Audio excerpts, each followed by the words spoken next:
Hey everybody, welcome on back. It's the Rubbin is Racing podcast brought to you by Cabo Wabo Tequila, the unquestionably Mexican tequila with the undeniable American attitude. Cabo Wabo isn't just tequila. No, it's damn good, thick cut, 100% Blue Weber agave tequila. And Cabo Wabo Tequila is the official tequila partner of NASCAR. So add a bold splash to race day watching with Cabo Wabo Tequila. And if you're heading to a race this weekend, we'll see you there. But come celebrate race day with Cabo Wabo. But we all want to remind you to leave the driving to the professionals, so please enjoy the thick-cut, bold taste of Cabo Wabo Tequila responsibly. Grab your buds and a bottle of Cabo Wabo Tequila for the boldest race day experience ever. You got to be 21 years or older, and you have to handle Cabo Wabo responsibly. It is delicious, and we appreciate your continued support. Go grab yourself a Cabo Wabo today.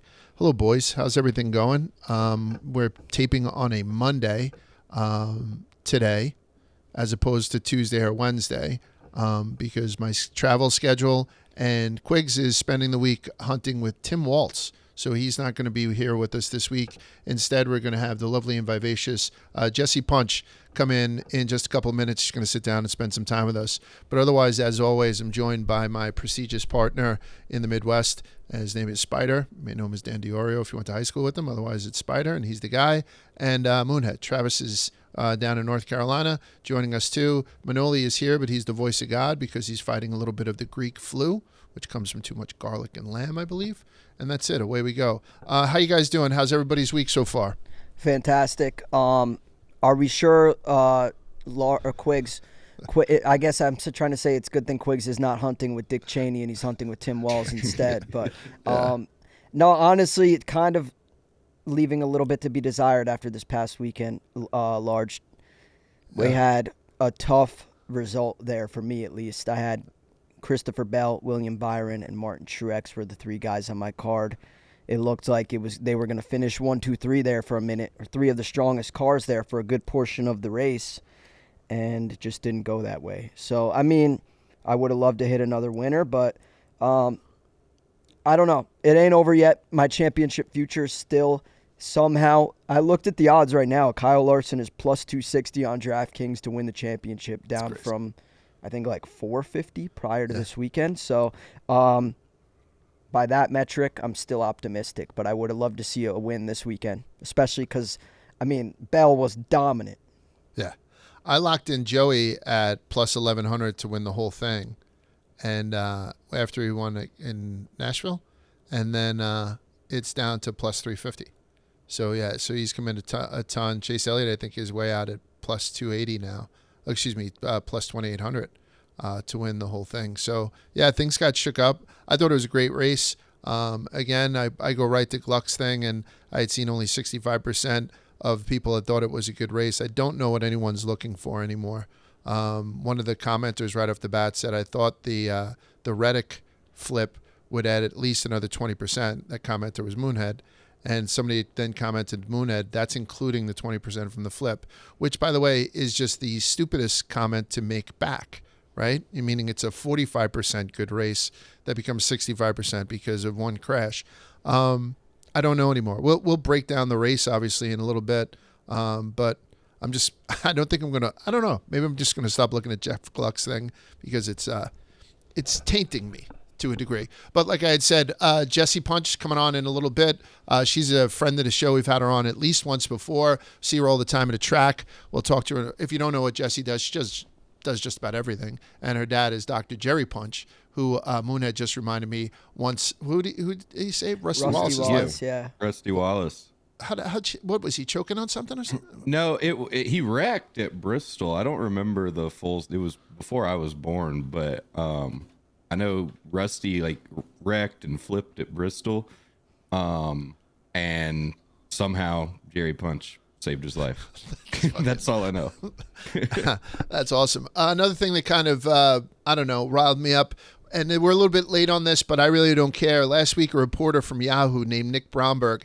I don't believe Nick Bromberg covers just NASCAR. He also covers college football. NASCAR seems to be a secondary or maybe even a tertiary concern of his. But he had put out a tweet that incensed me, and I think it incensed a lot of people when he said Kyle Larson saying he's going to Cabo the week of the semifinals is a little jarring. Everyone focuses in different ways, but imagine the online uproar in some circles if an athlete in another major sport said he was going on on a family vacation in the middle of the playoffs. Again, I don't know Nick Bromberg's work, and I don't think I'm going to learn it, to be honest with you, because that's probably one of the dumbest fucking things I've ever heard. One of the first people to respond to it, I believe, might have been Moon. So, Moon, what did you say and the whole deal with this fucking guy? Do you know anything about this guy? Oh, I do. I'm just learning about it, this tweet. But this guy, for the last at least 4 or 5 years, he's actually toned it down. I'll give him credit. But for the longest time, he was known for just tweeting the worst NASCAR takes you could possibly imagine. Like, that was his reputation. So to see him tweet something like that's not surprising. It sounds like something I would tweet about Shane Van Gisbergen, because I like to make fun of the fact that he's better than us at everything. I like Shane. But I'm always going to say fuck Shane, right? Because, he's a big, sexy, great driver, and I'm not. So, but this wasn't said tongue in cheek. It almost seemed like an onion tweet, because Kyle Larson has 6 fucking wins. He's actually going to be closer to he was closer to Las Vegas by spending time in Cabo. He was there on a wedding. He wasn't there for the water slides and the tap water. And, Denny was there. There was a bunch of other drivers there as well. So I don't know. Spider, it's ridiculous, correct? We can brush this guy off and take away his hard card right now? Yeah, absolutely. I mean, I don't know if I'd go that far, but this is just a dumb take, and it 100% feels like bait. I'm not privy to who Nick Bromberg is. It sounds like what Moon had said seems to be true. Like, he seems to be just like a hot take kind of like reaction getter guy.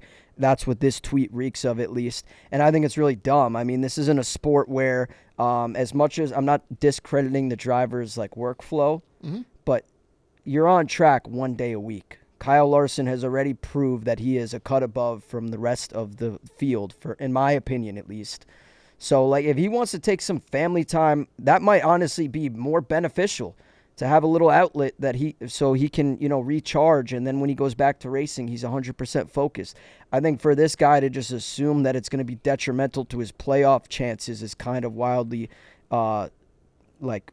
baseless and just flat out dumb. I don't know. That's my only way to say it. It's like you're telling me, I would compare it to like a pitcher in the MLB playoffs. Like, those guys aren't in the gym 24/7 every single day. They pitch 1 day a week and then they're resting the rest of the time. Or you go to an NFL player, they play on Sundays, Mondays, or Thursdays, and the rest of the week they might be training a little bit, but a lot of it is rest and recovery, and that's what I see this as. So I think this just feels like a reach and an attack on Kyle Larson, because Larson obviously is one of the most well-liked NASCAR drivers. So let's turn it into a psychology fucking podcast right now. Why would someone send this tweet? This is, all right, I'm going to start to get a little bit angry, and this is so belated anger because this tweet now is 5 days old.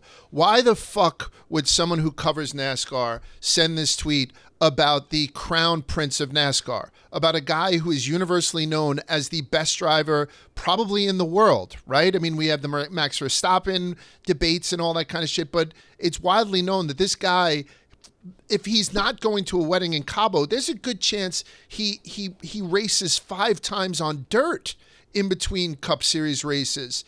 He's not traveling on fucking Southwest or Spirit Air where he could be delayed in the Cabo Wabo. He's all PJs, right? All private jets. And if it wasn't for Kyle Busch, he probably wouldn't even have to go through fucking customs. But Kyle Busch likes to fucking shoot him up a little bit. You know what I'm saying? So it's one of those things where this is so...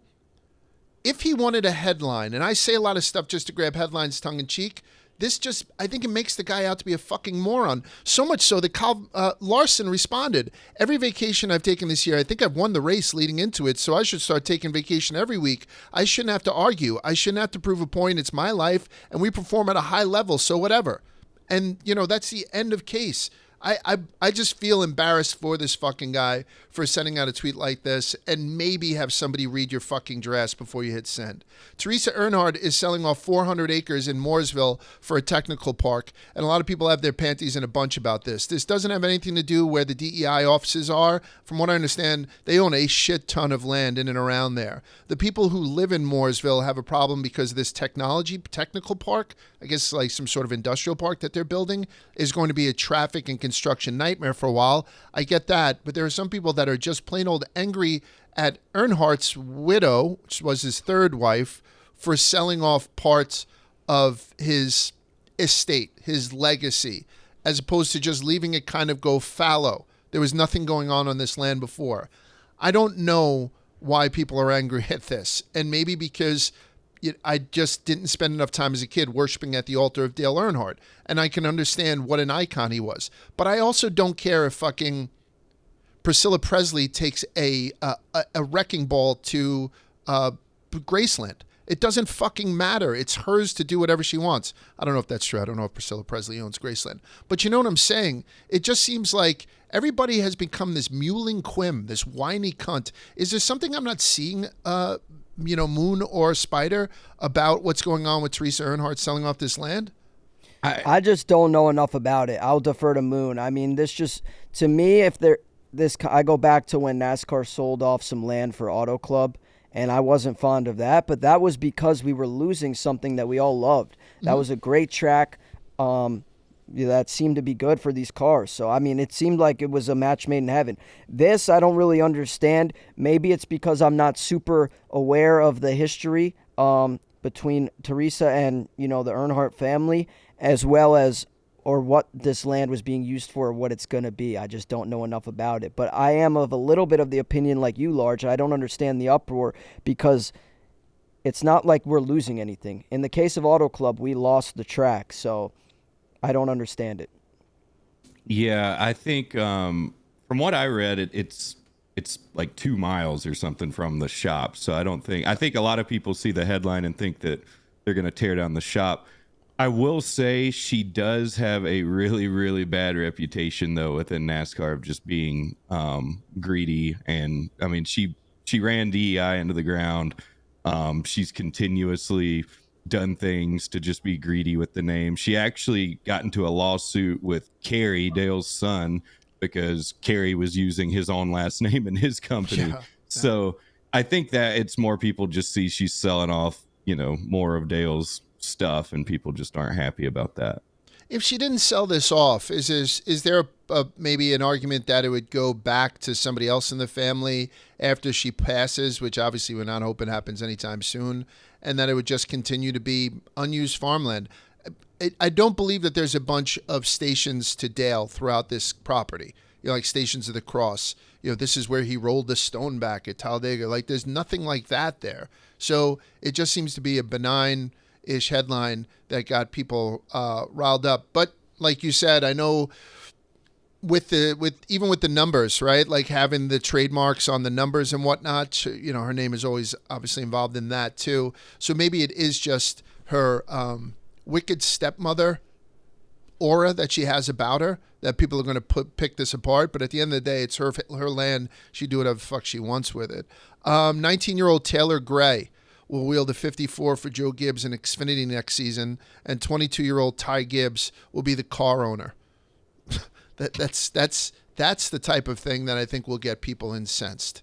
To have a 19-year-old kid, Taylor Gray. We speak a lot about who the most talented drivers are and who are the most talented drivers who also bring money, right? And sometimes those people who bring money with them don't have the talent of some of the other drivers, that we just mentioned before them. I don't know where Taylor Gray runs in this because he is so young, but I do know that his grandfather, Johnny Gray, was the president of Marbob Energy, and he sold the thing for $1.7 billion in 2010. So he does have money, right, Taylor Gray? So putting him in the seat makes sense from a monetary standpoint.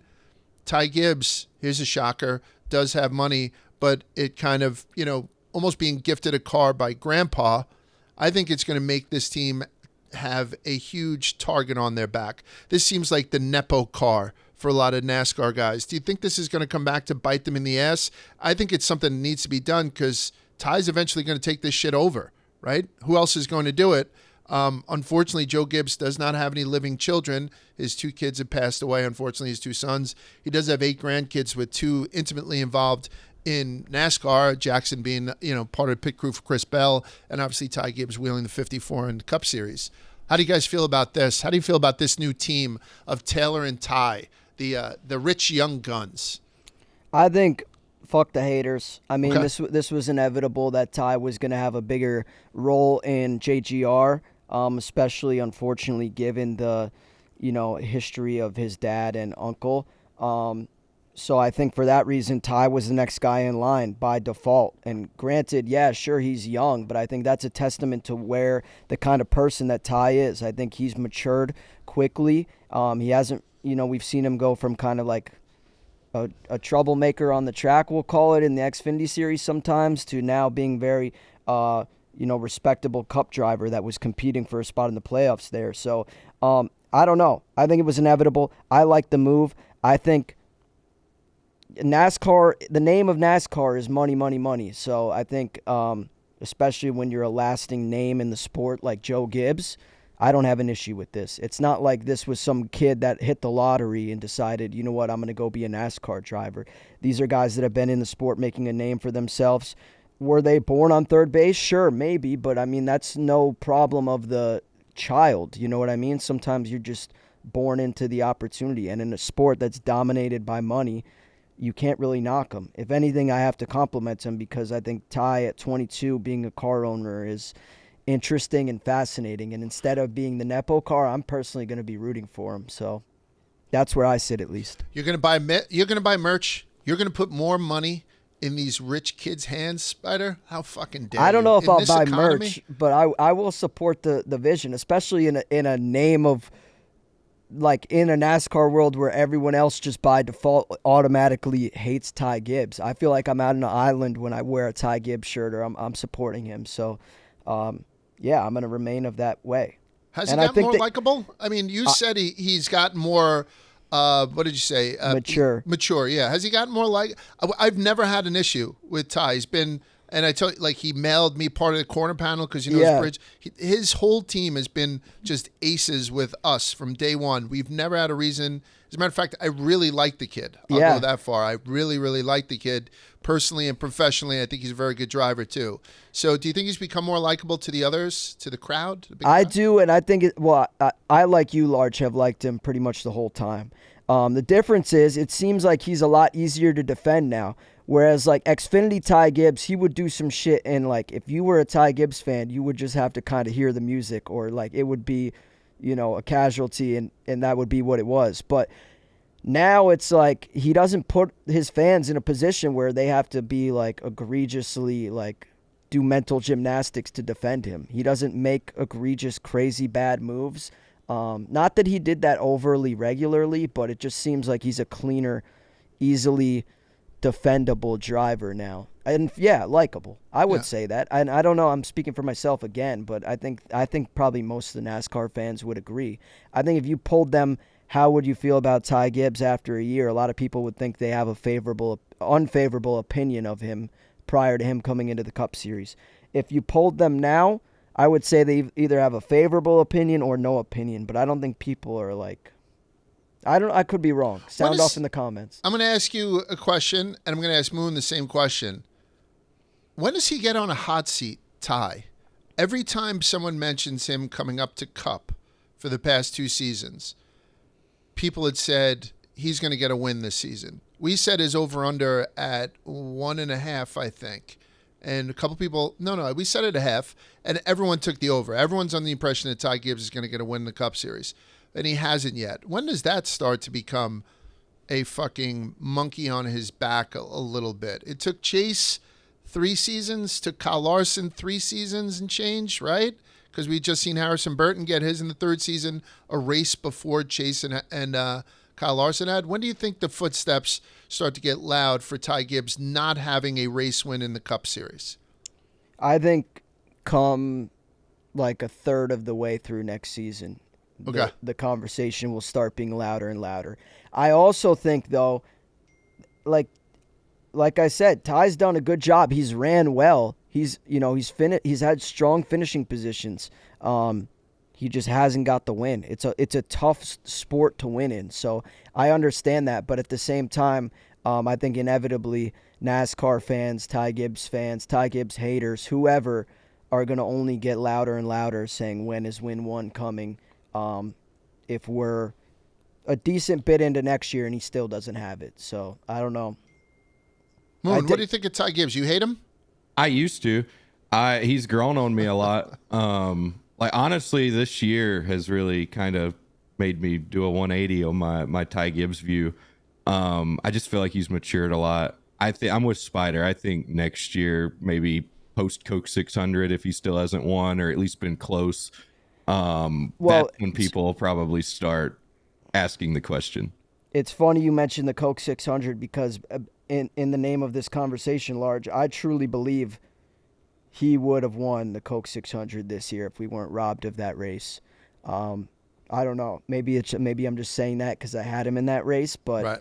that truly felt like I was robbed of that. So Yeah, no. I don't know. We could have seen it prior to this season. It's NASCAR with their Chris Bell bias, right? I mean, that's the way that it is. Yep. I like the fact, but it's a distraction for a 22-year-old kid now too. As much as it's good to kind of ease into it, he's only in his second full Cup season, and now he's a driver owner. And yeah, perhaps but is it's that just on paper. I know it's happened all the time before, but this is a little different because this guy is the eventual heir to a throne. You know what I mean? Like, so it's a little bit different than putting Jeff Gordon as an owner. You know what I mean? You know what I'm saying? Like, I think this is a grooming tactic straight out of, P. Diddy's playbook. You know what I mean? Like, this is a grooming type thing more so than just. Do you think Ty Gibbs then, he's 22 years old, his grandfather is whatever. Do you think Ty Gibbs at 45 years old is balding and wearing a quarter zip with a collared shirt and a pair of chinos and walking around as the JGR turns it to TGR in 20 years from now? You know, he's a 45-year-old guy walking around, as coach, ringing the bell whenever they win and telling everyone to get back to work. I hope so. Yeah. I hope not. No, that'll make him unlikely. I'll hate him again if he turns into that. I don't know. I think if it's a family business, and he's, like we said, next in line. It would be cool to see him carry it down, pass it down to the next generation. Who knows? Maybe he's the grandfather one day, and his grandson is getting a nepotism ride for JGR, and we're all doing this song and dance again. But I'm interested to see where the story goes. Yeah, I'm kind of proud of my daughter. Out of all the racers that she could have a little crush on, again, she's 14. I'm not being creepy. She has a crush on a driver owner, who happens to be a nice call, Bridge, because it'd be better maybe than if she all of a sudden was fond of JJ Yelly. What else do we have? So this is huge news out of NASCAR. Hold on one second. So we have some huge news out of NASCAR that we still don't have any clarity on, but I think it kind of changes the discussion that we've had about the lawsuit that 2311 and Front Row Motorsports had launched against the antitrust violations. The antitrust violations that they claim that NASCAR is committing right now. So I'm going to just give an update on that. But before I do, we might as well bring in Jessie now, right? I mean, she might as well jump in right now, and we can chat about that too. So without further ado, the lovely and vivacious Miss Jessie Punch. Hey guys. Jessie, what's up? How are you? Not much. Lovely and vivacious. Thank you. I really appreciate that open. No problem. Yeah. Also, I was just listening in on, thanks. And I was just going to say, I was listening in on y'all's conversation a second ago about Ty Gibbs, and I have a lot of thoughts on that, but what I will say is that your question about whether or not he will be bald, we just need to throw it out there. Every NASCAR driver is bald before they're 45. It's the helmets, okay? So let's just get that out of the way. Right, Moonshine? I'm right about that. They're all just, it's just part of the deal. Yeah. It's like selling your soul to the devil. You're gonna bald early. It's part of the deal. Yeah, I think though the Joey Logano hair transplant revolution might change that whole thing around. I think I do a little bit of traveling, and whenever I see flights to Turkey sort of filled up with guys who look a lot like me, because Turkey is where you get the work done right now. That's the hot spot for hair plugs. So I don't know. The whole thing, I think, now you're a young NASCAR driver. You get fitted for an earpiece, a Hans device, and also given some Rogaine or something. Just get ahead of this. How you doing, Jess? I'm doing well. Yeah, things are busy on my end because obviously Phoenix is coming up quickly, but it's a good kind of busy. I've been with the modifieds the last couple weeks. That season is winding down in Martinsville here next weekend, so a lot of excitement going on over here in the NASCAR bubble of J Punch's world. Yeah, and you seem like you're always doing something different. Like you've become like this everyman, and particularly when we go to the track, Spider and I sort of we boondoggle it. We go to the track just to basically say hello to people, get a couple of cool churros, and then get the fuck out of Dodge. You're always doing something on the track, and I don't know, I just find it admirable. So I'm really happy that you carved out some time to spend some time with us. Particularly, we got to get rid of Quiggs, and we got to bring in you. So it's an absolute great little trade. You think that Ty, though, will be one of those guys that becomes just the old school manager, sort of like the coach? You can't. It's tough to envision now because he's a 22-year-old kid.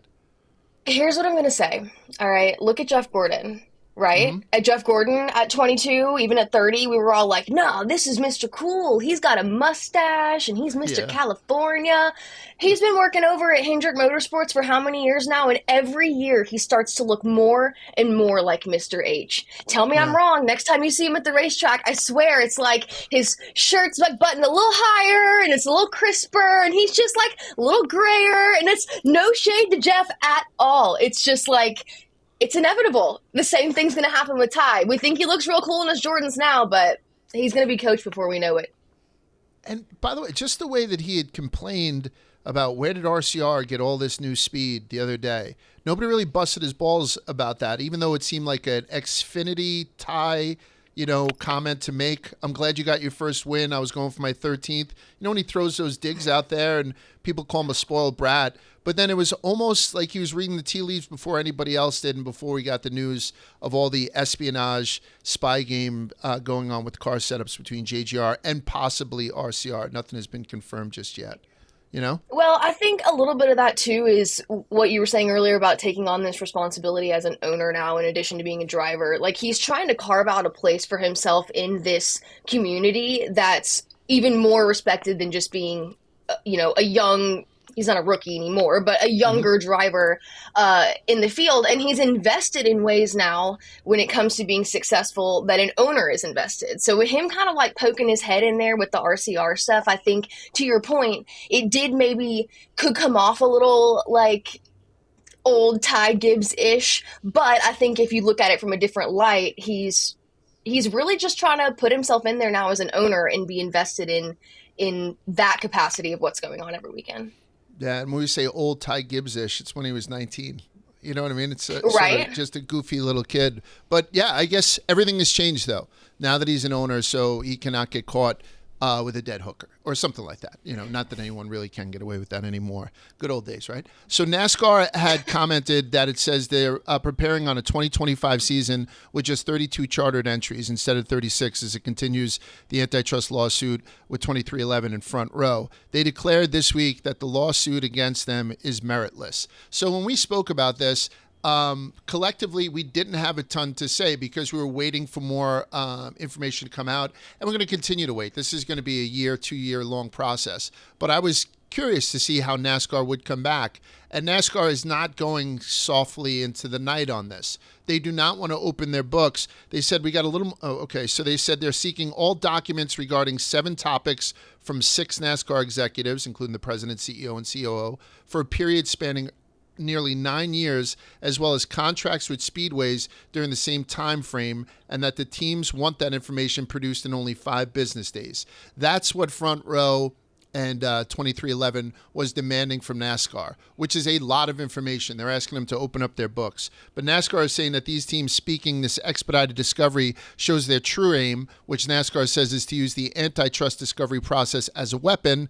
And they also said that there was some discovery granted, and if there was any more, then FRM and 2311 would also have to open their books. So that's a return fire, at least. So as we're waiting to catch any kind of fucking crumbs for what's going to go on with this lawsuit that could shake up NASCAR as we know it, we see that NASCAR is not going to say, you're right, we're wrong. Let's just settle this fucking thing. It looks like NASCAR is saying, let's go to the mattresses. So I don't know. I'm kind of here for it. But because of all this stuff that's going on and saying that they're going to drop the charters to 32 from 36, you got to wonder what happens to Riley Herbst now.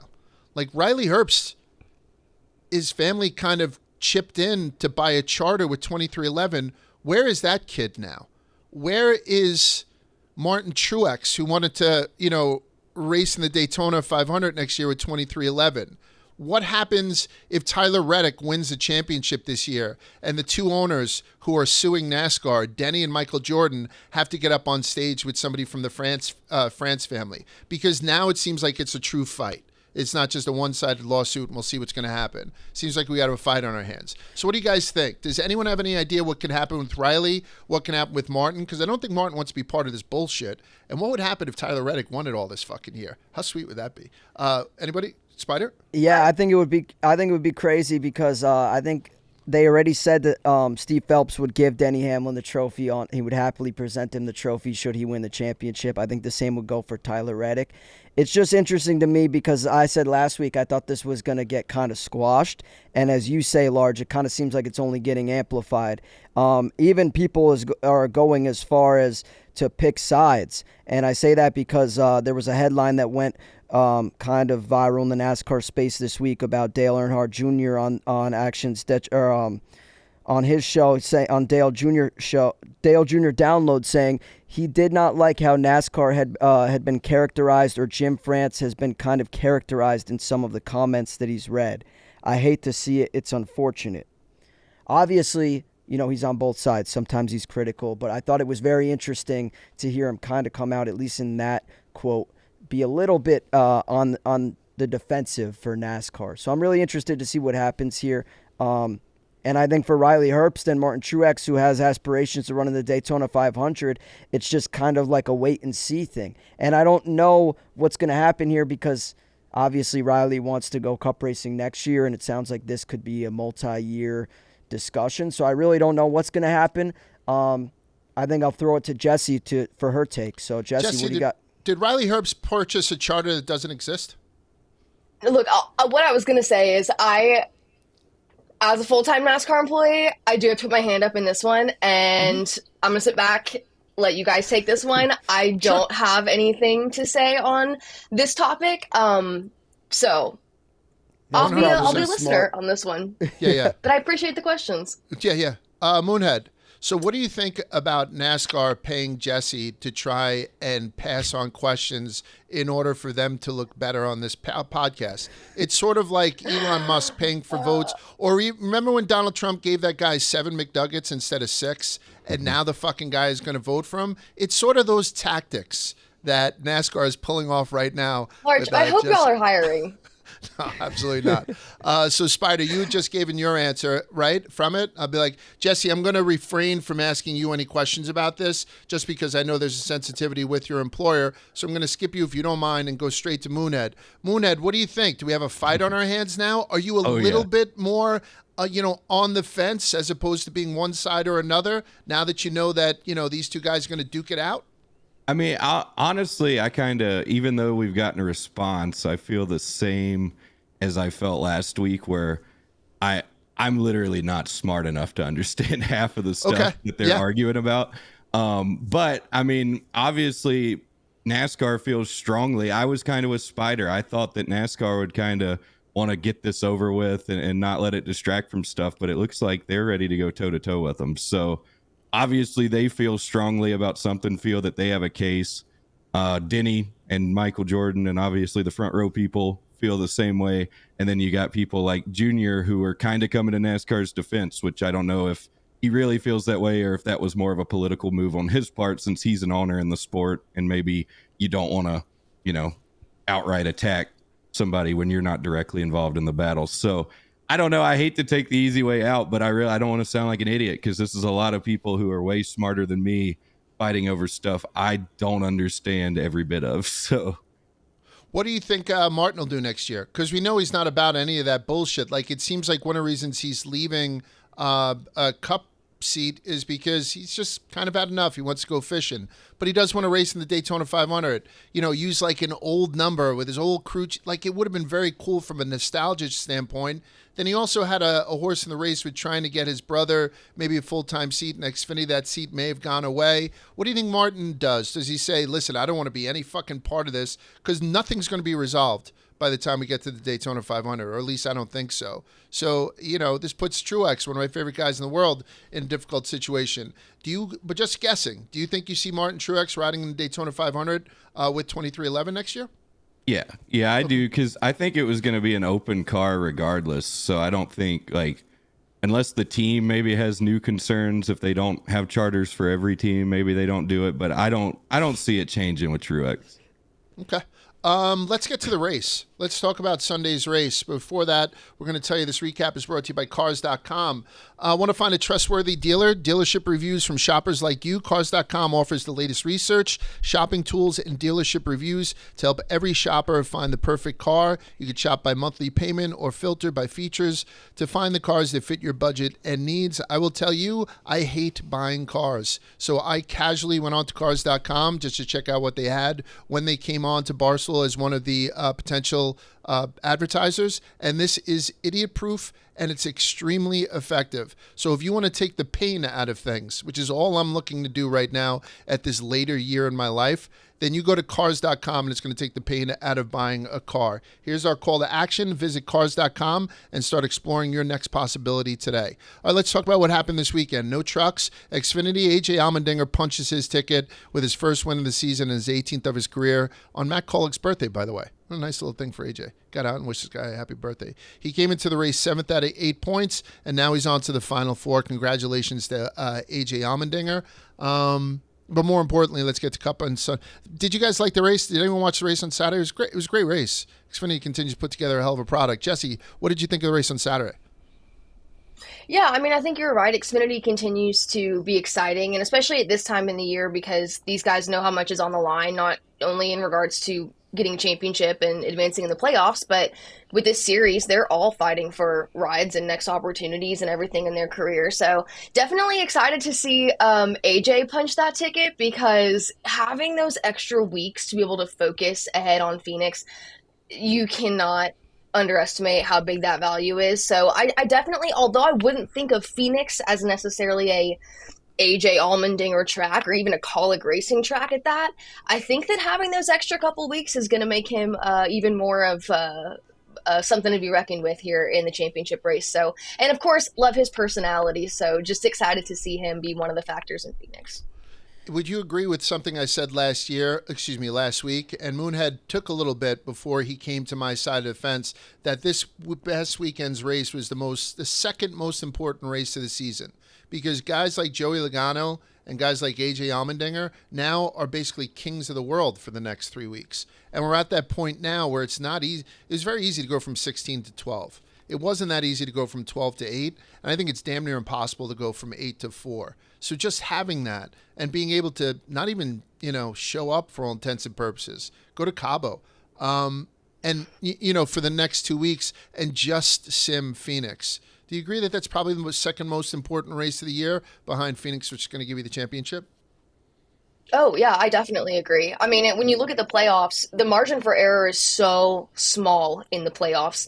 And as you go round by round, it just continues to get tighter. And to your point, it's so difficult to advance out of the round of 8 that having those extra couple of weeks as a team as a whole, because as we're seeing and as we know, it takes an entire team, on pit road, on the box, on the spotter stand, behind the wheel, to be complete, to be able to get this championship or even advance to the championship for. So I think even less of an ability to kind of look at your notes and look at the track. You know what you're taking to Phoenix. I just think from more of a camaraderie standpoint as well as a team, having those couple weeks to just relax and focus on building and knowing what you can, act on at Phoenix, I think yes, I would agree with you. This is very much the second most important race. While we're on Xfinity Large, I thought it was pretty good. I like to see Parker Kligerman, who we had on the show last week, another P5 great. Out of him. It seems like he's really running really, really well. And then also I saw there was some debate between Sammy Smith, Moonhead. I don't know if you caught this. It looked like Sammy Smith in the Xfinity race brought out a caution And then immediately got his car back up to speed miraculously, surprisingly somehow. And some people were saying that it was to help his teammate Justin Allgaier, who ended up finishing third. I don't know. I need to do some more research and look at the game tape to see who's really at fault, if that's all true. But yeah, I think the Xfinity race had a lot of drama too, because I was not expecting AJ to pull out the win there. I thought it was going to be Gator or even Ryan Sieg there at the end, had a hot rod hooked up, and it didn't end up being either of them. And I think the same thing can be said about the Cup race. It was not the guy that I thought was going to win. After watching like 90% of the race, it didn't end up being Bell, who I thought was by far the best car. So I think both races this weekend were really, really exciting. Spider, I gave the Cup race on Sunday on a scale of 1 to 100. I gave it a solid 80-81.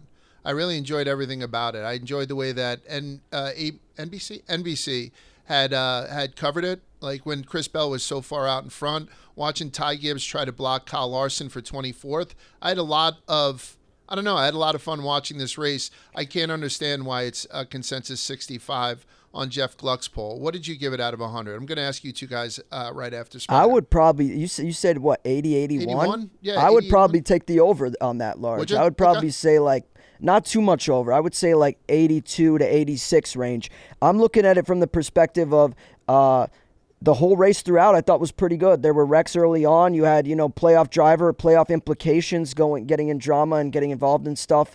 Blaney, Elliott, Reddick, all kind of getting in the shit. Then you had bad pit stops for Kyle Larson, uncharacteristic stops for the 5 team, and then he had to come back down again. And then you're watching the race within the race between him and Ty Gibbs fighting for lucky dog position, who's going to get their lap back, watching Kyle Larson come all the way back up to 11th.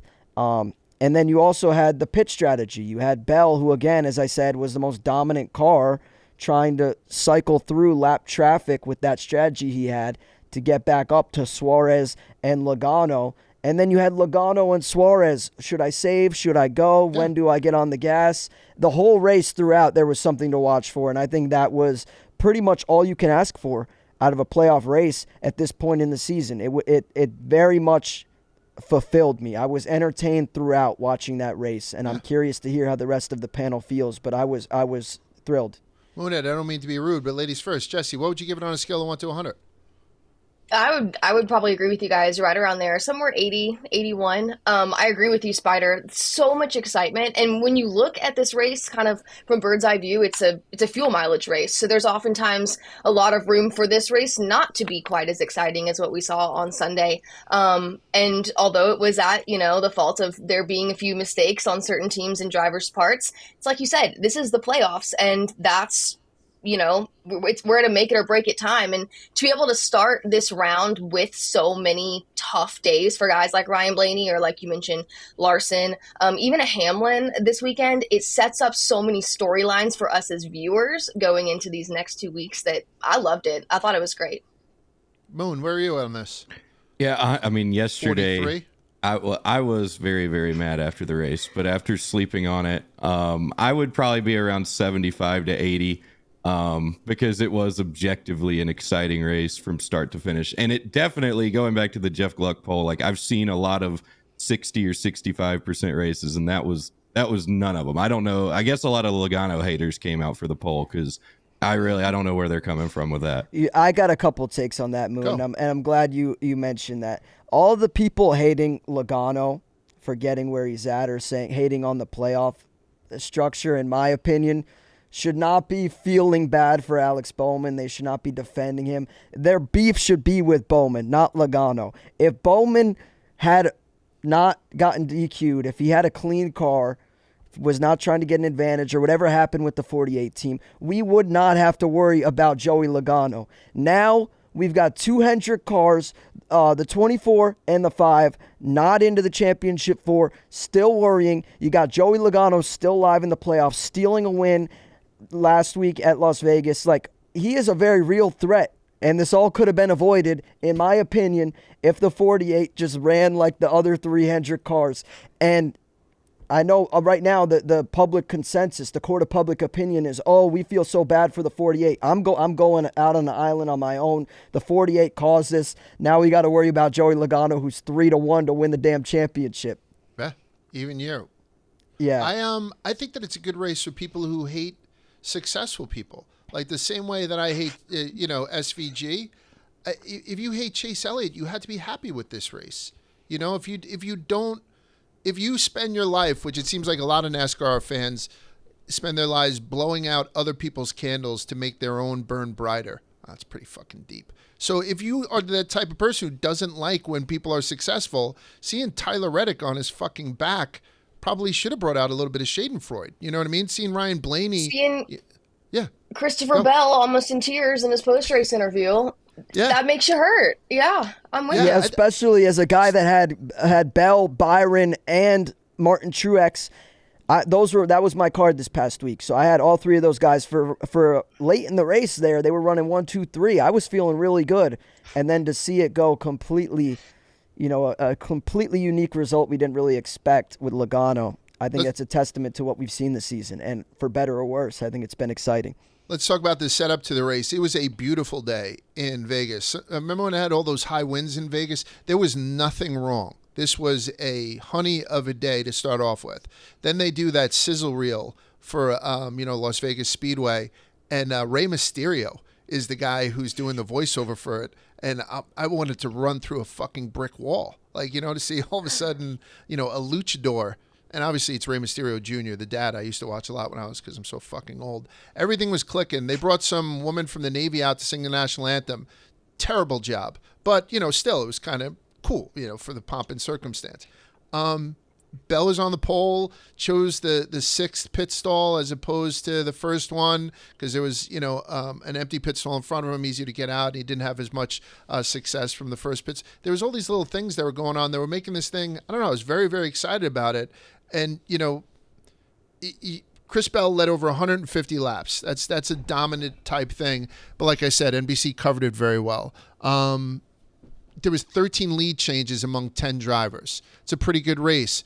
And then you have Joey pull off that upset by staying out. I think it had everything that people wanted. Let's talk about Tyler Reddick going into this, right? Going into Vegas, Reddick's average finish in the regular season was 11.2, but his average finish in the playoffs was 18.1. He came out strong. He won stage 1, but got into a wreck with the 6, 9, and 12 and was done for the day. You guys saw the wreck. Whose fault was that, or was it nobody's fault? I think Tyler at first took some, responsibility for it, saying he probably shouldn't have tried to fit in there up against the wall. But whose fault was that? Who do you point the finger at? I don't know. I don't know that anyone can wear blame for that, to be honest. Is it Truex? I got to watch it back right now, and I'll give you my opinion. But if anyone, I would say maybe Truex. He looked like the car that kind of was in front leading the incident, and then everyone else kind of reacted accordion style to him. Right. But I don't know if I could put the full blame on Truex. It seemed kind of just like one of those ones where there's multiple parties to blame. Again, we're taping on Monday, so we don't know if there's somebody who's getting absolutely killed for this. Jesse, did you see anybody who could have been? There's always somebody at fault. Daniel Hemrick went through Austin Dillon, and it was, I think everyone giggled when Austin said, yeah, he just wrecked me, when Austin Dillon, tends to do what he does. I mean, maybe Tyler Reddick? Trying to get up. I'm watching it now. Yeah. It looks like Tyler Reddick kind of got in the wall trying to go by, but it just... Right. I don't know if anyone in driver can have that blame on them. Yeah. I'm kind of with you, Spider. I honestly, I would have to watch it back as well because in remembering it, there wasn't something blatant that stood out to me as far as, oh, it's that person's fault. And I think when we get to that point where we're watching it in slow-mo and we're trying to analyze every little bit and decide whose fault it was just a racing deal at that point. I mean, like you said, Reddick tried to squeeze it at the top. Everybody is fighting for so much at this point by every position that I think it was just more of a racing deal than anything. Everyone's going to move on after this point. I saw someone on Twitter that said NASCAR needs to start selling sponsorships for the bottom underneath the cars. They're pretty much like flat. Someone photoshopped a Jordan Jumpman on the bottom of Reddick's car, which I thought was funny. But honestly, seems like if they're going to keep going airborne this much, then they should consider that. Reddick has never flipped a cup car. And then last week he was 4 feet in the air.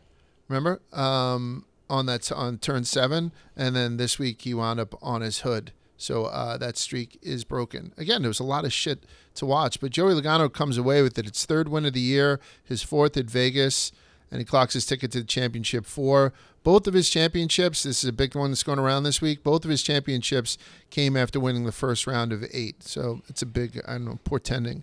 It's Joey's 6th trip to the championship 4, which is the most of any driver. His team's the best at fuel mileage races. Is Joey the smartest driver? I know there are people who are arguably more talented than him, but we say every time there's a track where people don't know what's going to happen, Martinsville, for example, with the new tires, people don't know what's going to happen. Every time there's any kind of clash where people don't know how it's going to be driving the Coliseum, people say, oh, shit, I'm going to throw a couple bucks on Joey. Yeah, Bristol Dirt. Like, everyone tends to, like, think of Joey as that guy who can figure it out. He's not the smartest driver? He's not, and I'll tell you exactly why. He might have the smartest team. Collectively, they might be the smartest unit. He is not the smartest driver. And my one piece of advice is when he had those webbed duck foot gloves. Mm-hmm. Right, that's not a smart move. Yeah. And he got caught right away from cheating. So by that metric, I'm going to say no. There's got to be someone out there that's smarter than him. Because he got caught. Yep. Okay. Where's he hiding all this fuel? Right? I mean, this is unbelievable now after Nashville and after this weekend. I don't know if maybe he's got some special gloves made up where he can dump a little bit of fuel in mid-race. But so you don't think he's one of the smartest drivers, the question I had asked. Moon, you think Joey's smartest driver in NASCAR right now? He's starting to look like it. Yeah. I wouldn't have always thought that, but I mean, they're doing something. And going back to y'all's point, I mean, he always seems to, whenever there's an unknown, he seems to shine, whether it's a new track or a new situation. So I don't know. I never thought I'd be saying this, but maybe Joey Logano is the new smart guy of the Cup Series. Yeah. Jess? Look, I don't want to not give Joey Logano credit because he's absolutely very intelligent. However, I think that it would be not giving Paul Wolfe enough credit to say that Joey Logano is the smartest guy. I think they, as a team together, are what make them so good at being able to take on these new challenges. I mean, if you look back at Joey's season as a whole, he does not have very many top 5 finishes. He doesn't even have very many top 10 finishes. He's just winning at the right times. So if you want to look, at 2 arguments and say, is he the smartest guy in the field right now? Well, statistically, no.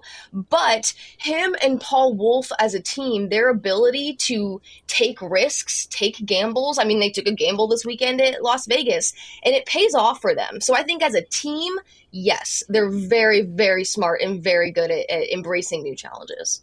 So we give out a Nobody's Cooler each week to the person we think is the coolest person in NASCAR the week before. It's brought to you by Arctic Coolers, who have the best insulated drinkware and coolers around.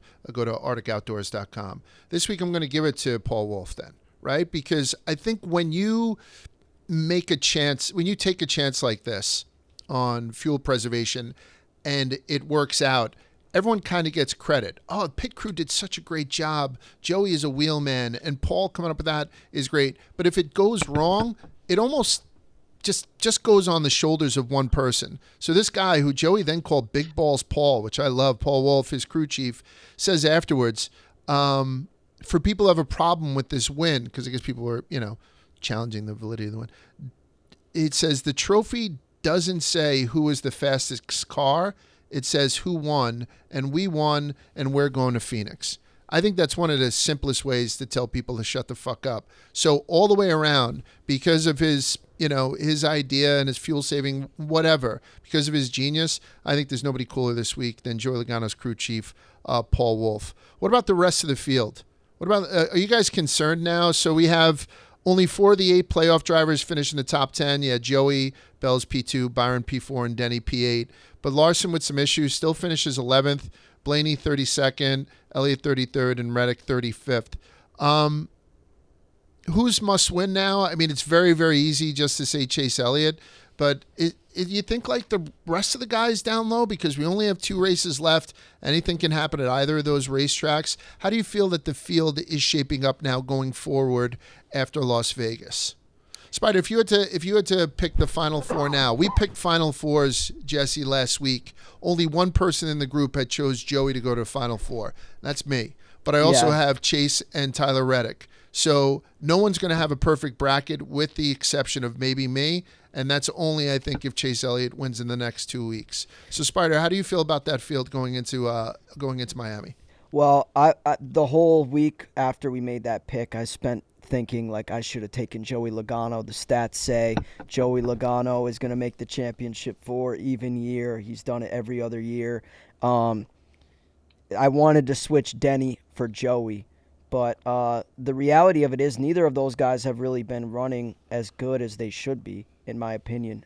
Joey is in there because of the fuel mileage strategy we talked about. But aside from him, I'm going with the other 3 guys that I gave last week as my championship 4, and that would be Kyle Larson, Christopher Bell, and William Byron. I think they both Larson has long been, of my opinion, the number 1 driver. And then you have guys like Christopher Bell and William Byron, who are probably like the 1B and 1C right behind them. And they've been running really well. You had Christopher Bell, who was running up front for most of the race yesterday, one of the most dominant cars. And you have William Byron, who's had a great finishing position in the last couple races. So those guys are going to round out my final 4. Kyle Larson, William Byron, Christopher Bell, Joey Logano is my championship 4. And I think it's a good mix. You have each manufacturer represented. You have 3 of the best, most probably powerful teams. And I'm interested to see. I would be very thrilled with those names. So hopefully that comes to fruition. Jess? I have the exact same championship 4 that you do, Spider. I think you can't argue Did you have with it last those week? Names.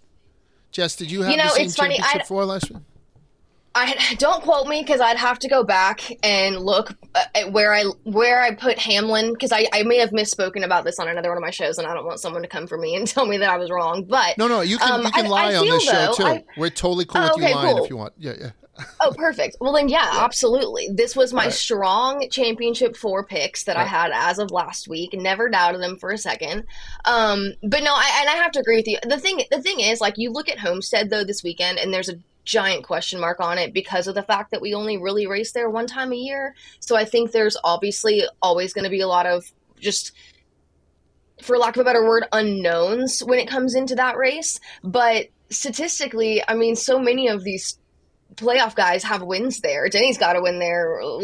Bell won there last year. I mean, Larson led the most laps there last year, and then Bell pulled off the win. So there's still like so much potential, I think, for a lot of these guys going into the next 2 weeks. But as far as those championship 4 picks, though, Byron has been good, as we know, at Homestead and at Martinsville. I think he's a pretty solid set there. Bell's pretty set.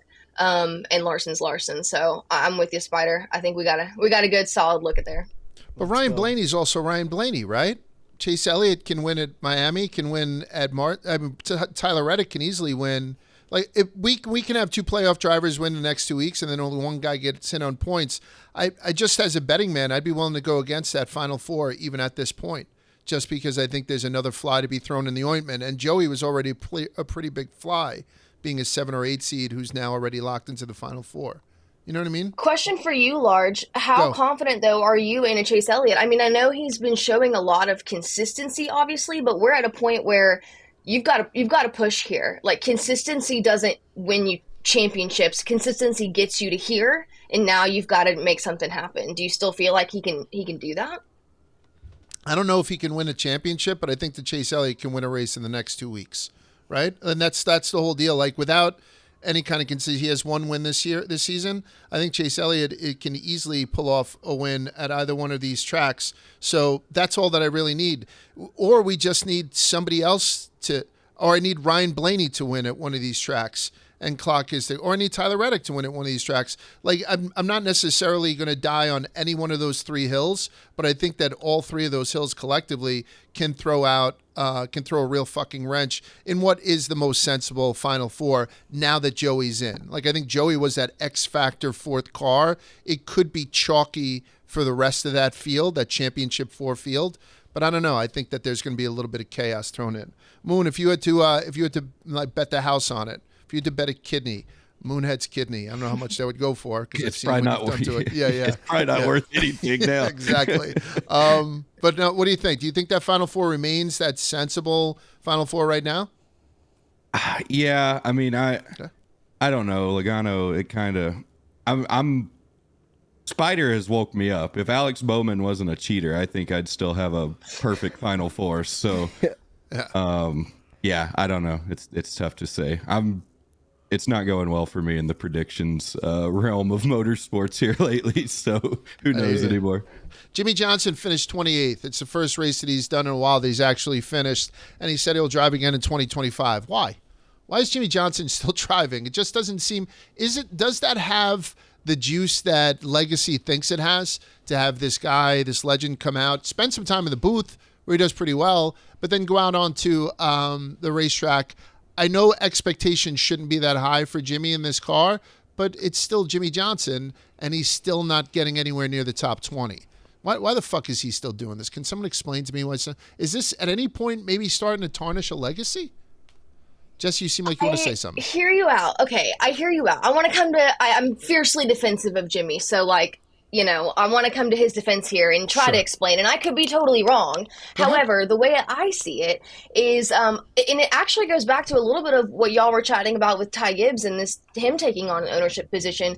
I think that for somebody like Jimmy, who has such a talented mind when it comes to driving a race car, there is so much value in having him in these cars, more recently. And even though he's not going out there, they're not putting him out there to go win races for him. I think they're putting him out there to be able to come back and sit in those Monday, Tuesday meetings and talk through what he feels and talk through what he sees, and hopefully help continue to develop the next talents that they'll have coming through that legacy team.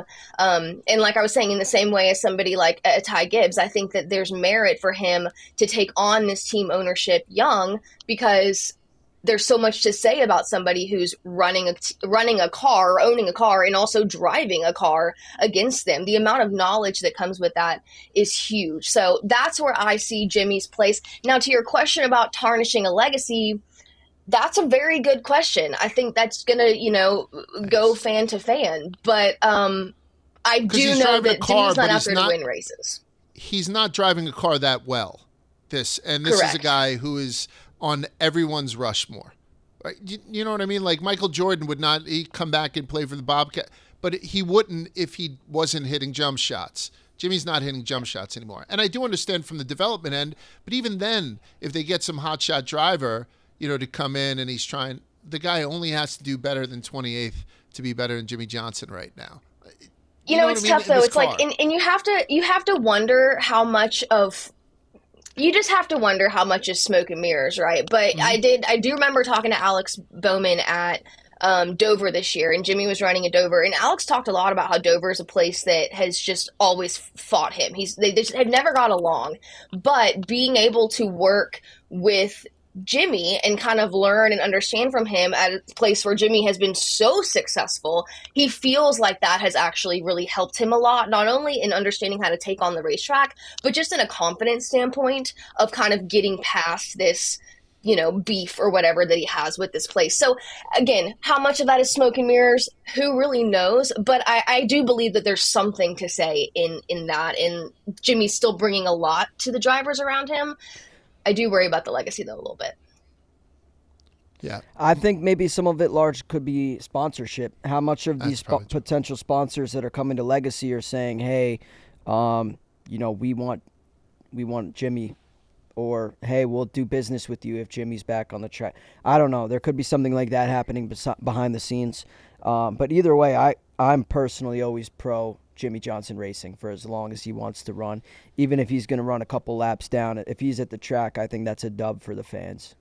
One of the most and every driver will agree that it's an honor to get to race against him, to your point, Spider. Like, no one will ever complain about having Jimmy Johnson there in the field, in the media center. Having him around is such an honor. But no one will complain about having him on the track because he can't beat anybody. Like, you know what I'm saying? Like, a lot of people lined up to fight Manny Pacquiao at the end of his... If you look at the end of Mike Tyson's career, I mean, everybody wanted to fight Mike Tyson. It was an honor to be in the ring and beat the shit out of him because, he was spending all that money on cocaine and tigers. Like, you know what I mean? It's sort of like having Jimmy Johnson there is not much difference from having BJ McLeod. So Yeah, you can put fucking Jimmy in there. One less guy to worry about. He's just another guy in my rear view. Right? And that's I'm also crazy fiercely to say. defensive of BJ McLeod, so I'm about to throw hands with you, Large, if we go there. And now, I don't mean to misspeak. Huge BJ McLeod guy. I love him, and I think he's a great fucking businessman. And if you see what these charters are going for versus what he got for his, BJ McLeod is a fucking G. He's a great businessman, probably a great guy, and he was the one guy that I had said I'd like to have my back if I got in a bar fight. I think he's the toughest of the NASCAR drivers back in the day. But to your point, Large, you do have to have cars on the racetrack to pass. So you're absolutely right in that. Whether it's BJ or whether it's Jimmy, if you're going to have a race, you have to have cars to pass. So they're holding that ground down right now. Corey LaJoy, P14, Justin Haley, P17. Has Corey done enough to secure his seat next year at Rick Ware? He's only got 3 more races before he says, hey, listen, can I come back next year? Do you think this guy's going to have a permanent seat there or no? I think he's shaping up for one. Not there yet? No, I mean, I think, obviously not there yet because I think the team would have said right away that they were sticking with him, but there obviously something still could change. But I think he's probably in position to do so, at least from where I sit. I don't know how lofty their expectations can be this late in the season. It's not like there's several drivers available. Don't get me wrong. I mean, there's always people willing to take a greater opportunity, like an Xfinity guy would probably. But, yeah, I think it's his to lose. I think he's been running pretty well, and I feel like the last couple weeks on the show we've been having a narrative about him versus Justin Haley. Like, where do they run in their respective cars now? And it seems like I could be wrong, but I think this is the second time that Corey has provided a better result than him, at least the second time, I should say, so since they've made the change. So I think it looks good for Corey, and, yeah, we'll see what the team thinks. But from where I sit, I don't know who else they would go to. And I'm the one who makes that stupid comparison every week, and it shouldn't really be apples to apples with these two guys because there's so many other things that are working on the outside. But yeah, the numbers seem. The only reason that I keep bringing it up is that Rick Ware could have been in a situation where the past 3 or 4 races, Corey LaJoy wrecked their car, which he tends to do. So, and he hasn't. So I think that Corey is doing a very good job, and I'm pulling for him. I really hope that the guy signs a long-term deal with Rick Ware going forward. I'm just wondering whether or not he's done enough, and I think he's pretty close to having maybe something. Jess, you seem like you might disagree. Is he far away from this? No, I don't necessarily think he's far away. I definitely agree with Spider in the sense that if that were an already locked-in deal, we would have heard about it by now. Mm-hmm. I think sponsorship is going to be a big factor there. I don't know enough about Corey's relationships with Celsius and Bilt and how all of that works, but I do feel like he's sitting in a just fine spot to be able to continue on with that team next year. Where my smirk came in a little bit large was when you were talking about comparing the two, and I've been doing the same thing the last couple of weeks. Like you can't help it; it's hard not to, right? Because you want to look for these storylines or these comparisons, but it is apples to oranges. However, I am very, very excited to see what Justin Haley does next year. You throw him and Rodney Childers together, I think both of their minds, they're racers. I think if they can work well together, the potential there is tremendous. So, yes, I'm with you right now. It is very like, oh, who's going to, edge him out this year? But I think truly next season, Justin has so much potential to really take off in that car, and Corey's in a good spot right now to show what he can do because next year Justin and Rodney are gonna make it happen. The only other comparisons I do make, or I used to make on a week-to-week basis, was when Haley got tossed from the 15, and then seeing who filled in for her every week and seeing that they didn't do much better or they did worse. I thought that was more of an apples-to-apples thing because they're right in the same car, and it was a broad number of drivers on a bunch of different tracks. But yeah, you're right. It's impossible not to look at them both. And Justin was on the show a couple of weeks ago. We had never spoke to him before, and he's a very easy guy to root for, as is Corey. I think Corey's the most handsome guy in NASCAR. So yeah, Justin's one of my favorite to watch as well because he really truly has such a mind of a racer that, especially when you watch him on drafting tracks, he understands just the mechanics of drafting and little details of being a driver that I think you bring Rodney in to kind of polish that up, that they have the potential to go to the next level. And to your point, Large, about comparing them and bringing new people in and seeing what works, sometimes it's not always just driver, car, does it work? I mean, it's how you work with your spotter, how you work with your pit crew. So it's easy for us to sit back and look at it so black and white, but there's so many ins and outs of, relationships and business deals that play factor in that yeah, we have to take into account. Moon, what do you think? Corley Joy? Nah. I think he's doing what he needs to do, but Rick Ware is just, it's kind of a mess every year. You never really know like who's coming in sponsor wise. Cody, what's he gonna do? I know he's run some races this year. Is he gonna want to run full time again? I don't think Rick's gonna boot his son. I don't know, what the deal is charter wise, especially now, like with everything going on. I think there's just too many moving pieces right now to know. But Corey on his end, I think he's exceeded my expectations since he's jumped in that car. Yeah, I agree. Let's go on to Miami. Let's preview Miami, brought to you by NASCAR. Homestead Miami, a one-of-a-kind racing experience. It's located between the vibrancy of South Beach and the calm of the Keys. Drivers will be leaving it all out on the track this weekend as they compete to make it to the Championship 4 for a chance to win the NASCAR Cup Series Championship in Phoenix. Witness the best drivers in motorsports battle it out on this 1.5-mile oval, featuring 18 to 20 degree variable banking designed to deliver high-speed action and unpredictable finishes. So you can purchase your tickets today for 2 back-to-back days of thrilling NASCAR action in the Florida Sunshine State at Homestead Miami Speedway. It's 2 days of back-to-back action because trucks and Xfinity are going to be running on Saturday. The Baptist Health 200 will kick off on Saturday at noon on FS1, and then the Xfinity Credit One NASCAR Amex Credit Card 300, which could be one of the worst fucking names I've ever heard. I mean, how do you put that on a T-shirt? The Credit One NASCAR Amex Credit Card 300 is Saturday at 4 p.m. Eastern Time on the CW. And then the Cup race is the Straight Talk Wireless 400. It's Sunday, October 27th at 2:30 p.m. on NBC. It's the 34th race of the season, the 8th race of these playoffs, and the second race in the round of 8. It's 267 laps. It's about 40 minutes outside of Miami. Christopher Bell is the defending winner, but Denny has won here 3 times. The last time he won was in 2020, and he's won all 3 in the FedEx scheme. And Kyle Busch has won twice in the M&M's car, both times, the last time in 2019. And he did that with Joe Gibbs Racing setup info then also, because he raced for Joe Gibbs at the time, and now he's using the same setup info because he's stealing that stuff from a Joe Gibbs engineer, allegedly. What do you guys think? We are going down to Miami. Spider, as far as all these tracks that we go to, Dave is going. I think maybe Miss Peaches. If Miss Peaches is going, I'm assuming they're going to make me clean up her dog shit because I think he likes to emasculate me a little bit. There's another dog in the mix from what I understand. Dave got another Pete dog. the Beagle. Pete the Beagle. I'm Yep. not familiar with his work yet, but I'm sure he's great. So Spider and I are heading down to the Sunshine State. We'll be down there on Saturday. What do you think of that racetrack and the experience, Spider?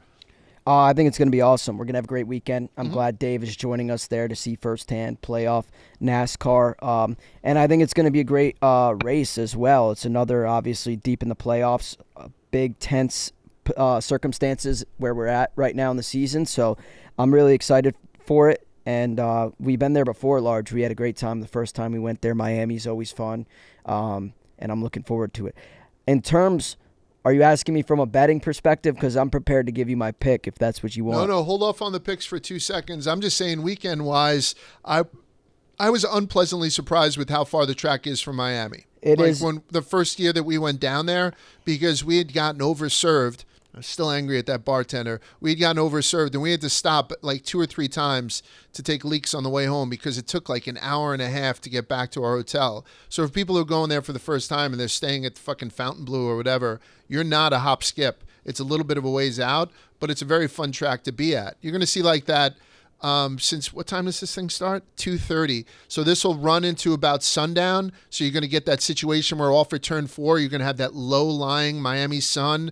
And, it's not like these guys can just put down the visor. So it's going to be like the sun glare. They're going to have to rely on spotters more. There's a whole bunch of stuff that goes on that makes this a very fun track. It was the home of the championship for a while before they moved it to Phoenix, which nobody wants it in Phoenix anymore. So I think it's a great weekend. A little bit further out of Miami. They say here it's nestled between the Keys and Miami. I read that fucking thing. It's a little bit of a hike out, but I'm expecting us to have a good time. You ever been to Miami, Munat? The Homestead? No, I have not. I've never been to Miami. No, okay. So you struck me as a Miami guy. Jess, what about you? Wait, what about Moonhead's chuck you as a Miami guy? Just You know what? out of curiosity. If you ever see him on social media, Moonhead has a collection of very spicy shirts. You know, he dresses almost like a club guy. So I could kind of see him tearing it up somewhere in downtown Miami, maybe outside of the Birdcage or something. But that's just me. That's what I'm seeing. And I just figured that he's been to a bunch of the tracks. Yeah. How about you? What do you think about Homestead? No, I love Homestead. To your point, Large, it's kind of like getting a hotel in Atlanta and expecting to go to Atlanta Motor Speedway, and it's in Hampton. You know, there's a lot of NASCAR tracks that are like that are a little deceiving as to where they actually are located. But as far as Miami goes, to your point, it's beautiful. The seafoam green walls that you have at the racetrack is so unique to some of our other tracks. So it really just brings a whole kind of air and ambiance of South Beach, or at least it tries to, being a little further away. And to your point, it used to be the championship race, so I think there's a lot of notes. There's a lot of emphasis that's been put on this track in the past, that it's kind of fun now to be able to see guys pull from that. I don't know how much you guys were wanting to talk, logistics of racing yet, but if you look at the last 3 races there, Spider, it bodes well for our championship 4 picks. So I'm hoping for a good weekend. Your chalky picks, you guys? Are you allowed to make picks? Because we're going to do a pick in the tires thing. Can you throw out something where you think who's going to win, Jess? I don't want to get you in trouble. Yeah, I'll make a pick. Fantastic. Yeah. All right, Thanks so then we're going to have a good time in Miami either way. We'll be boots on the ground Saturday through Monday. I think I'm going to go to La Camaronera. They for the Pan con Minuto, they do this fried fish sandwich down there that I think is elite. So I'm going to be going down there particularly for that, and maybe a couple other dishes. And otherwise, we're just going to have a good time. We don't know where we're staying yet, Spider, but I think we're staying inside Miami proper, and then we're going to tear it the hell up at Homestead. With that, let's pick some tires right here. It's brought to you by DraftKings. DraftKings, does your favorite NBA player have what it takes to be crowned the king of the court? Find out at DraftKings Sportsbook, an official sports betting partner of the NBA. DraftKings is offering $1 million a day in bonus bets for the first 10 days of the NBA season. That's $10 million in bonus bets. Here's how you shoot your shot. Opt in and get a daily NBA profit boost token. Pick a pregame NBA player prop to boost. If that player leads the league that night in points plus rebounds plus assists, you win a share of $1 million in bonus bets. Okay? Download the DraftKings Sportsbook app and use the code Rubbin, R-U-B-B-I-N. That's code Rubbin to win a share of $1 million in bonus bets if your player is king of the court. Only on DraftKings, the crown is yours. Again, we're taping this thing on Monday, so I don't know if we really have too many lines out yet. Do you see them, Spider? No, I don't, but I know who I want, so I'm happy to just tell you the names of the drivers. And then I was thinking about ladies first, just because it's one of those things where we're gentlemen first, Spider. You Absolutely. son of a bitch. We can't lose that kind of thing. So, Jess, if you did, and I don't mean to be disrespectful, but you're a guest in our house, so I'm going to let you pick first. I don't necessarily mean to be sexist like that. So if you had to pick somebody to win this race, who are you picking? That's tough. I do feel like you threw me to the wolves a tad by putting me first. You wanted to see what I had in my hand before you laid yours out. Do you want to go back in rotation? No, that's your option. No, by all means. By all means. Right. I am very confident over here. No, I was going to try to think outside the box a little bit, and you could argue this isn't that far outside the box, but I'm going to keep my eyes on William Byron this weekend. I mean, he has a win at my Spider. You and I are thinking very similarly. Yeah, we're on the same page. Yeah, I mean, he ran well there last season. He's got a win there 2 years ago. But looking at consistency recently, he's coming off, I just looked at it. Is it 4 in a row? Top 4 4 straight finishes? top 5s. Yeah, top 5, top 4. I mean, 2 of those are runner-up finishes. So I think they are right on the money there, and I think they could pull it off this weekend. All right, so we got Byron. Is there anybody that you're, just because you haven't been on the show in a while, Jess, is there anybody that you're just pulling for to get a win? I mean, are you just emotionally invested in Kyle Busch, just grabbing one out of the air? Martin Truex winning one on his last season. Is it one of those things that's a side story for you every time you sit down to watch a race this late in the season? Oh, absolutely. I mean, you said it right there, Martin Truex. I think the Kyle Busch storyline, we were all pulling for a little bit, but I think we've gotten so at this point in the season where I'm looking at Martin Truex Jr. I would love to see him get one more before he goes out full time, and at Martinsville at that too, where we know he can. I think it'd be really neat to kind of have that penultimate race go to him and then watch the 4 battle it out at Phoenix. Yeah. I tell you what, though, having him win at Phoenix too and just kind of do a walk-off win, that would be kind of cool. and just go right to Then you Charlotte to work that for, private like, lake. awkward double burnout thing where you've got like this guy celebrating over here, and then you got the champion waiting in 3 and 4, and like it's great for everybody, but you're like, I don't know who to clap for, you know? It's an excellent point because I felt bad for Ross Chastain. Last year we brought Trent with us, one of the gentlemen from Four Plays and the fattest baby ever born in the state of Idaho or Iowa? Iowa. I think, right? Yeah. So Trent was there, and he's a big Ross Chastain fan as of that morning. So he picked up some of the confetti and ran it over and threw it on Ross's car too, because they gave all the confetti to Blaney. Spider, you're up. Who do you think this week? I'm with Jesse. It seems like we've been kind of our heads are in the same spot, which I think is good for me because I trust her expertise. But I'm on William Byron. 4 straight top 5s. The guy's been running incredible. I had a little bit concerns earlier in the year. He started hot and then cooled off, and now I feel like he's getting hot again at the right time, the perfect time. He said it himself in his post-race interview last week at Las Vegas. It's great where he's at, but he needs a win. At least that's the perspective he has right now, and I think he's going to drive like that is what he needs. So I think Byron's a great pick here. If you look at his last 3 races here, he has 1 win and 2 top 10s. So I think Byron's a great pick. Outside of him, I think I'm really intrigued by the RCR cars here. In the last 3 races, Austin Dillon's average finish is 8.7. His best finish was 4th. His low finish was 12th.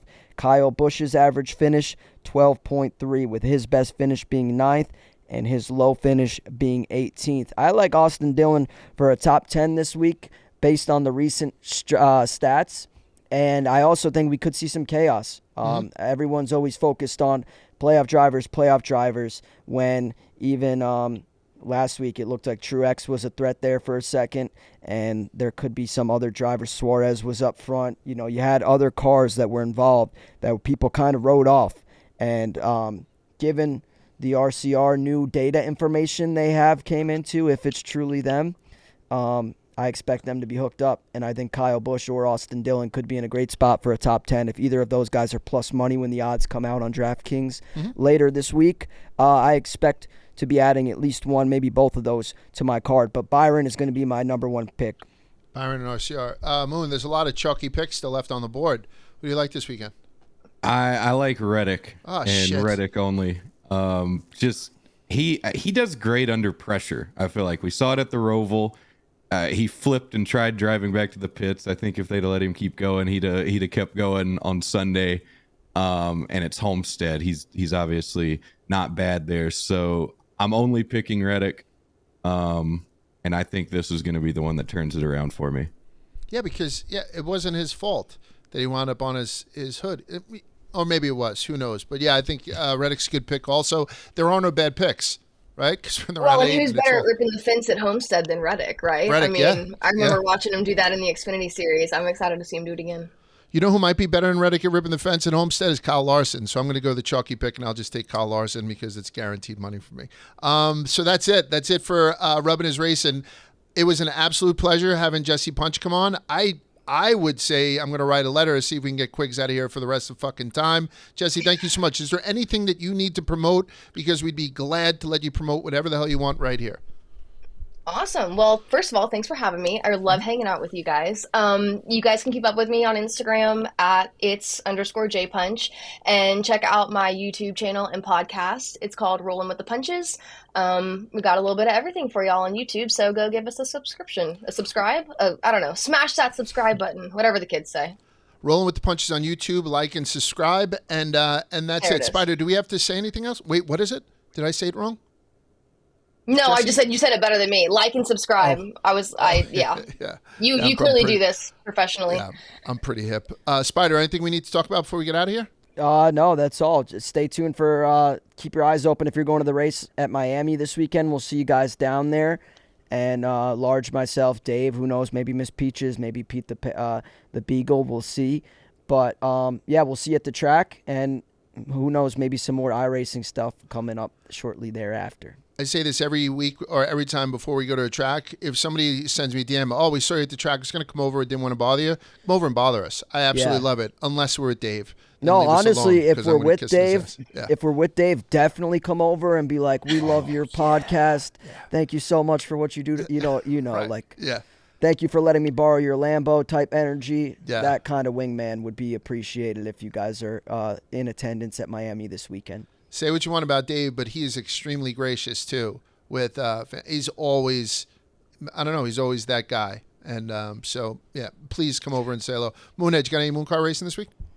Actually, no, we're taking the week off. So Good for you. Yeah, recharge those pipes. Much deserved. All right, so if that's it with everybody, everyone's good. That's it for this week on Rubbin is Racing. We'll see you down in Miami, and we'll see you right back here next week. Take care.